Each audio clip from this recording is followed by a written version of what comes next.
ഞാൻ സ്കൂളിൽ പോകാൻ ശരിക്കും കാത്തിരിക്കുകയായിരുന്നു. 1ാം ക്ലാസ്സിലേക്കാണ് ഞാൻ പോകുന്നത്. അവസാനം ആദ്യ ദിവസം അറ്റിക്കസ് ജെമ്മിനെ കൊണ്ടെന്നെ സ്കൂളിൽ കൊണ്ടുപോയി. എന്നെയും കൂടെ കൂട്ടാൻ അറ്റിക്കസ് അവനെക്കുറിച്ച് പണം കൈക്കൂലിയായി കൊടുത്തതാണെന്ന് തോന്നുന്നു. കാരണം വഴിയിൽ വെച്ച് ജെമ്മിന്റെ പോക്കറ്റിൽ നിന്നൊരു കിലുക്കം ഞാൻ കേട്ടു. സ്കൂളിൽ വെച്ച് ഞാൻ അവനെ ശല്യപ്പെടുത്തരുതെന്ന് ജെം എന്നോട് പറഞ്ഞു. അവൻ 5ാം ക്ലാസ്സിലായതുകൊണ്ട് ഞങ്ങൾ ഒരുമിച്ച് കളിക്കുന്നത് അവനെ നാണം കെടുത്തുമത്രേ. എന്റെ ടീച്ചറുടെ പേര് മിസ് കാരോലിൻ ഫിഷർ എന്നായിരുന്നു. അവൾക്ക് 21 വയസ്സുണ്ടായിരുന്നു. നല്ല ഭംഗിയുള്ളവളായിരുന്നു. തിളക്കമുള്ള തവിട്ടുനിറമുള്ള മുടിയും പിങ്ക് കവിളുകളും കടും ചുവപ്പ് നെയിൽ പോളിഷും അവൾക്കുണ്ടായിരുന്നു. വടക്കൻ അലബാമയിലുള്ള വിൻസ്റ്റൺ കൗണ്ടിയിൽ നിന്നായിരുന്നു മിസ് കാരോലിൻ. ആദ്യ ദിവസം അവൾ ഞങ്ങൾക്ക് പൂച്ചകളെക്കുറിച്ചുള്ള ഒരു കഥ വായിച്ചു തന്നു. പൂച്ചകൾ പരസ്പരം നീണ്ട സംഭാഷണങ്ങൾ നടത്തി. അവർ സൂത്രശാലികളായ ചെറിയ വസ്ത്രങ്ങൾ ധരിച്ചു.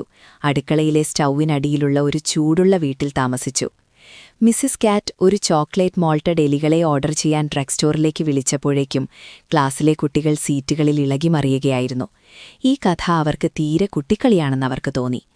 എന്റെ സഹപാഠികളും ഞാനും ഒരു തരത്തിൽ വളരെ പക്വതയുള്ളവരായിരുന്നു. കാരണം അവർ ചെറുപ്പമാണെങ്കിലും വളരെ ചെറുപ്പം മുതൽ അവർക്ക് പരുത്തി വെട്ടുകയും പന്നികൾക്ക് തീറ്റ കൊടുക്കുകയും ചെയ്യേണ്ടി വന്നിട്ടുണ്ട്.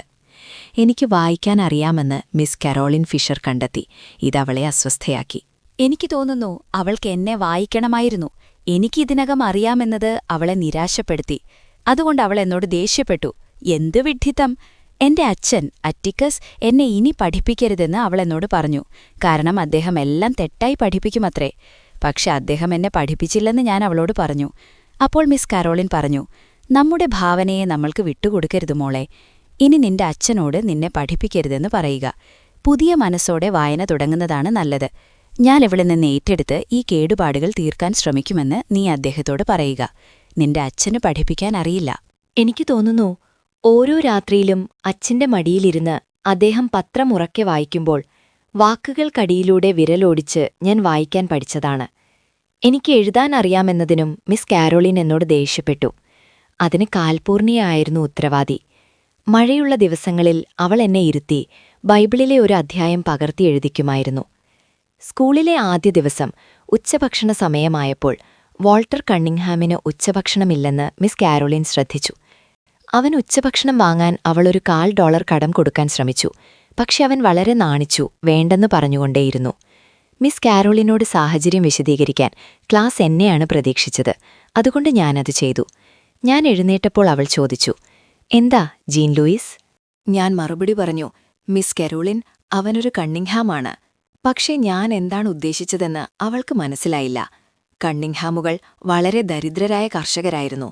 പക്ഷെ അവർ ഒരിക്കലും ദാനധർമ്മങ്ങൾ സ്വീകരിക്കില്ലായിരുന്നുവെന്നാണ് ഞാൻ അവളോട് പറയാൻ ശ്രമിച്ചത്. തിരികെ നൽകാൻ കഴിയാത്തതൊന്നും അവർ സ്വീകരിക്കില്ലായിരുന്നു. വോൾട്ടറിന് മിസ് കാരോലിന് തിരികെ നൽകാൻ കഴിയാത്തതുകൊണ്ട് അവൻ അവളുടെ പണം വാങ്ങില്ലായിരുന്നു. ഒരു തവണ അറ്റിക്കസ് വോൾട്ടർ കണ്ണിങ്ഹാമിന്റെ അച്ഛന്, അദ്ദേഹത്തിന്റെ പേരും വോൾട്ടർ എന്നാണ്, കുറച്ച് നിയമപരമായ ജോലികൾ ചെയ്തുകൊടുത്തത് ഞാൻ ഓർക്കുന്നു. മിസ്റ്റർ കണ്ണിങ്ഹാം എന്റെ അച്ഛന് പണം കൊണ്ടല്ല, ഒരു ലോഡ് മരവും ഒരു ചാക്ക് ഹിക്കറി കായകളും കൊടുത്താണ് തിരികെ നൽകിയത്. എന്നാൽ മിസ് കാരോലിന് എന്നെ മനസ്സിലായില്ല. ഞാൻ മര്യാദയില്ലാതെ പെരുമാറുകയും തമാശ പറയുകയാണെന്നും അവൾ കരുതി. അതുകൊണ്ട് അവൾ എന്നോട് കൈ നീട്ടാൻ പറഞ്ഞു. അവൾ എന്റെ കൈയിൽ തുപ്പാൻ പോവുകയാണെന്ന് ഞാൻ കരുതി. കാരണം മെയ്ക്കൊമ്പൽ ഒരു വാക്കുറപ്പിക്കാൻ കുട്ടികൾ പരസ്പരം കൈയിൽ തുപ്പുമായിരുന്നു. എന്നാൽ അതിനു പകരം അവളൊരു സ്കെയിൽ കൊണ്ട് എന്റെ കൈയിൽ 12 തവണ തട്ടി. മിസ് കാരോലിൻ എന്നെ അടിക്കുകയാണെന്ന് മനസ്സിലായപ്പോൾ എല്ലാ കുട്ടികളും ചിരിക്കാൻ തുടങ്ങി. മിക്ക കുട്ടികളും കുഴപ്പത്തിൽപ്പെട്ടാൽ ശരിക്കും അടികൊള്ളാൻ ശീലിച്ചവരായിരുന്നു, അല്ലാതെ സ്കെയിൽ കൊണ്ട് പതിയെ തട്ടലല്ല. ഉച്ചഭക്ഷണത്തിനുള്ള ബെല്ലടിക്കുന്നതുവരെ അവൾ എന്നെ മൂലയിൽ നിർത്തി. ഞാൻ പോകുമ്പോൾ മിസ് കാരോലിൻ അവളുടെ തല കൈകളിൽ ഒളിപ്പിക്കുന്നത് കണ്ടു. കാരണം അവൾക്ക് വളരെ ബുദ്ധിമുട്ടുള്ള ഒരു ആദ്യ ദിവസമായിരുന്നു. മേയ്ക്കോമ്പിൽ ഞങ്ങൾ കാര്യങ്ങൾ ചെയ്യുന്ന രീതി അവൾക്ക് മനസ്സിലാകുന്നില്ല. ചില കുട്ടികൾ എത്ര ദരിദ്രരാണെന്നും അവൾക്ക് മനസ്സിലാകുന്നില്ല.